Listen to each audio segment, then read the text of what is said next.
नमस्कार, मैं इंदु रावत और आप देख रहे हैं सहारा समय। लंबे समय से मंत्रिमंडल विस्तार की बातें सामने आ रही थीं, जिन पर अब विराम लग गया है। शिवराज कैबिनेट में 3 नए मंत्री शामिल हो चुके हैं। ये सभी शपथ लेने राजभवन पहुंचे। इस दौरान सीएम शिवराज सिंह चौहान की मौजूदगी में राज्यपाल मंगू भाई पटेल ने नए मंत्रियों को शपथ दिलाई। मुख्यमंत्री शिवराज सिंह चौहान ने तमाम अटकलों पर विराम लगाते हुए आखिरकार कैबिनेट का विस्तार कर ही दिया।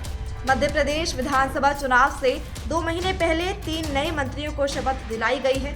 राजभवन में हुए कार्यक्रम में राज्यपाल मंगू भाई पटेल ने नए मंत्रियों को पद और गोपनीयता की शपथ दिलाई। बालाघाट से विधायक गौरीशंकर बिसेन, रीवा से विधायक राजेंद्र शुक्ला और खरगापुर से विधायक राहुल लोधी ने राजभवन में सीएम शिवराज सिंह चौहान और राज्यपाल मंगू भाई पटेल की उपस्थिति में मध्य प्रदेश कैबिनेट में मंत्री के रूप में शपथ ली। बता दें कि कई दिन से शपथ को लेकर अटकलों का दौर जारी था। मध्य प्रदेश में विधानसभा चुनावों से पहले मंत्रिमंडल का विस्तार किया गया है। विधानसभा चुनाव से ठीक पहले शिवराज कैबिनेट के हुए विस्तार में जिन 3 मंत्रियों को शामिल किया गया है वो प्रदेश के 3 अंचल से आते हैं।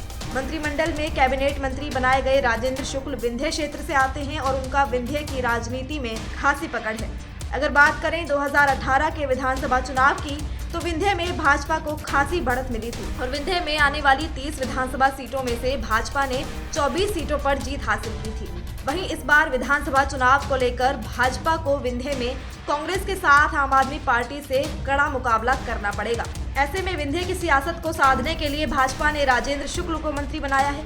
इसके साथ राजेंद्र शुक्ल विंध्य ब्राह्मण समाज के बड़े चेहरे हैं और अकेले विंध्य अंचल में ब्राह्मण समुदाय का 14% वोट बैंक है। ऐसे में सीधी पेशाब कांड के बाद ब्राह्मण समुदाय का बड़ा वोट बैंक जो भाजपा से नाराज है, उसको रिझाने के लिए राजेंद्र शुक्ल को मंत्री बनाया गया है।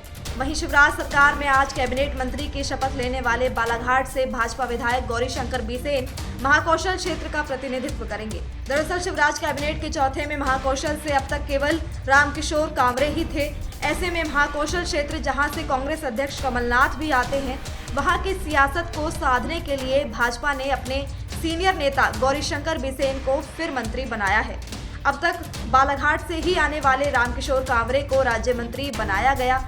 राज्य मंत्री कांवरे बालाघाट जिले से पहली बार विधायक चुने गए थे। गौरतलब है कि पूर्व में शिवराज सरकार के मंत्री रहे गौरीशंकर बिसेन को दरकिनार कर रामकिशोर कांवरे को मंत्री बनाया गया। प्रदेश में पिछले दिनों अब ओबीसी आरक्षण का मुद्दा गरमाया था, तब गौरीशंकर को पिछड़ा वर्ग आयोग का अध्यक्ष बनाकर ओबीसी वोट बैंक को साधने की कोशिश की गई थी। पूर्व मुख्यमंत्री उमा भारती के भतीजे खरगापुर विधायक राहुल सिंह लोधी को मंत्रिमंडल में शामिल किया गया है। राहुल लोधी पहली बार विधायक बने हैं, उन्हें राज्य मंत्री बनाया गया है। लोधी खरगापुर सीट से विधायक हैं। राहुल को शामिल करके बीजेपी ने बुंदेलखंड और उमा भारती को साधने की कोशिश की है। राहुल लोधी उमा भारती के भतीजे होने के नाते क्षेत्र में अच्छी पकड़ रखते हैं। इससे पहले साल 2013 में भी उन्हें पार्टी ने टिकट दिया था, लेकिन वो चुनाव हार गए थे। लेकिन 2018 में उन्हें जीत मिली। मध्य प्रदेश कैबिनेट में मंत्रियों के पद खाली थे। माना जा रहा है कि विधानसभा चुनाव से पहले कैबिनेट विस्तार करना बीजेपी की असंतुष्टों को खुश करने की कवायद है। बीते 3 दिनों में नए मंत्रियों के संभावित नामों की चर्चाएं हो रही थी।